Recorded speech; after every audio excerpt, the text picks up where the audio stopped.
Welcome to another video of PharmCon tutorial. Today we will discuss about the antiplatelet drugs. So let's get started.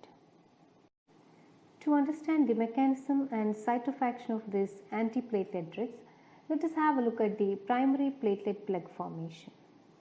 Here in this picture we can see the capillary showing endothelial cells, and normally these platelets have alpha and dense granules. These alpha granules secrete fibrinogen and von Willebrand factor, while the dense granules will secrete serotonin, ADP and calcium. And also these platelets have various receptors on its surface, which includes the GP1B, GP2B, 3A receptor, etc. Upon damage to the vascular endothelium, this collagen, that is the reactive protein like collagen, gets exposed and they react with various platelet receptors, and this results in the platelet activation. The circulating von Willebrand factor, or that secreted by the endothelium, gets attached to the GP1B receptor on the platelet and causes the platelet to undergo conformational changes and degranulates the release of mediators like thromboxane A2, ADP, then serotonin, etc. And the platelet which have the GP2B 3A receptor also undergo conformational changes, favoring the binding of the fibrinogen, and through this fibrinogen it binds to another GP2B 3A receptor on another platelet, and this forming the platelet plug.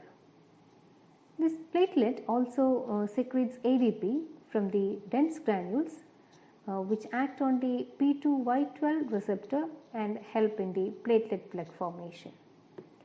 And again, this thromboxane A2 is also secreted during the platelet activation that helps in the platelet plug formation. Now here these are the sites of the drug action, which is marked as 1, 2, 3 and 4, which can be blocked to attain antiplatelet action. Now let's classify the antiplatelet drugs. So the first among this category is the thromboxane A2 synthesis antagonist. Secondly, the phosphodiesterase inhibitors. Third is the P2Y12 receptor antagonist.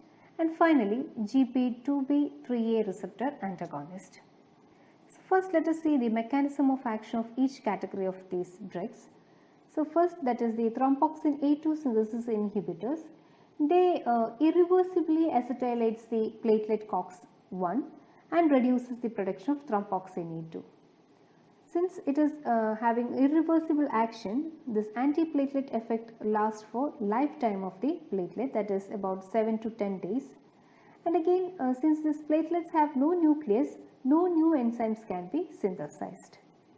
Now moving on to the second category, that is the phosphodiesterase inhibitors. They causes the increased cyclic AMP concentration by inhibiting its degradation, and thus the calcium released from the endoplasmic reticulum is inhibited, and thus preventing the degranulation of the alpha and the dense granules. It also has the vasodilatory effect. Now about the third category, that is the P2Y12 receptor antagonist. This P2Y12 receptor is the site for action of ADP, which is released by the dense granules of the platelets, which help in the platelet plug formation. So inhibition of this P2Y12 receptor will block the binding of the ADP and thus prevent the platelet plug formation.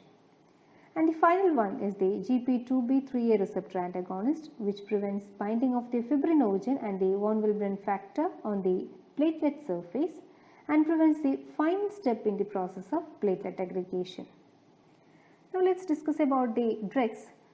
So the thromboxane A2 inhibitor is of course low dose aspirin, that is 50 to 325 mg per day.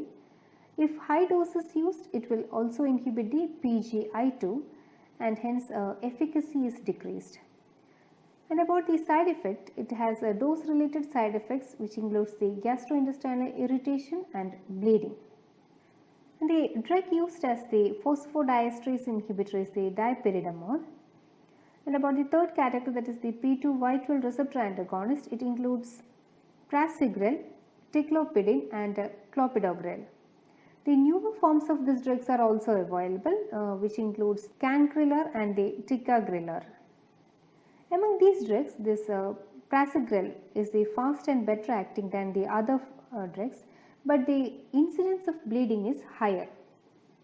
And the two important side effects of this ticlopidine, which is very important, is the neutropenia and thrombocytopenia. And about the clopidogrel, it will just cause only diarrhea. And about the new P2 Y12 receptor antagonist, they are reversible as compared to the older ones. And about the final one, that is the GP2B3A receptor antagonist, includes the abscimab, eptifibatide and the tirofiban.